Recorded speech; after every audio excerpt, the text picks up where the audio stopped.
This storm is posing a very serious threat to the U.S. It does appear that it's going to end up affecting at least some part of the U.S. It's not as likely that it will recurve and miss the U.S. altogether. Here's a look at what the hurricane hunters are finding right now. They've been out in the storm and doing this sort of a typical crisscross pattern and getting a sense of what's going on. They did report about an hour and a half ago maximum flight level winds of about 50 miles an hour.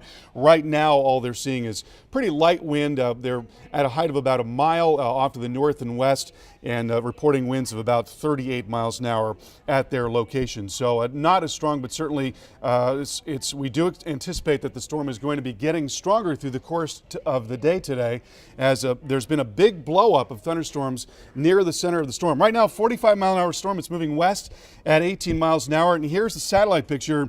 Yesterday was having a lot of trouble, but today the shear has lessened a bit. There's not as much dry air lurking. You can see that, again, big area of thunderstorms that is blown up near the center, and that's where the business end of the storm is, and that's now coming into view on the radar. There's the core right there, and it's probably going to move a little north of west, which would bring that area of heavier rain and wind into Dominica, which is right there, Guadeloupe and Martinique, and that would be this afternoon. It's going to be moving in conditions going downhill through the course of the afternoon, and then farther north and west, we expect the tropical storm force conditions could move into the Virgin Islands as early as tonight, and then into the overnight and tomorrow morning in Puerto Rico. I want to take you now into the Virgin Islands and show you that the winds are not terribly strong right now. Certainly a lot of cloud cover around, and we expect that the winds will be increasing to about 30 to 50 miles an hour late tonight and through the overnight hours, so there could be scattered power outages and could be some tree branches down.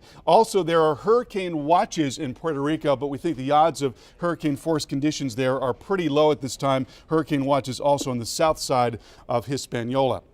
What will guide the storm? Well, the American model, there are really two heavy hitters in the model world, and one of them is the American model, and that's been consistently showing this weakness between these two ridges of high pressure that would allow the storm to come up towards Florida or perhaps the Gulf of Mexico, though some of the models curve it a little farther to the east, whereas the European model has been showing a stronger area of high pressure that would tend to direct it more to the west. Because the American model has been consistent and because the European model is on the western edge of the spread of models, the Hurricane Center is really leaning more now towards the GFS, the American model, and I'll show you that as we look at the track. Again, the storm moving in later today into the Lesser Antilles, overnight into Puerto Rico, and then through Friday and into early Saturday, it will come very close to Hispaniola, if not go over it. That's going to have a big impact on the intensity of the storm, and beyond that, will likely head up towards Florida. That appears to be the solution at this time, but you see the tremendous spread there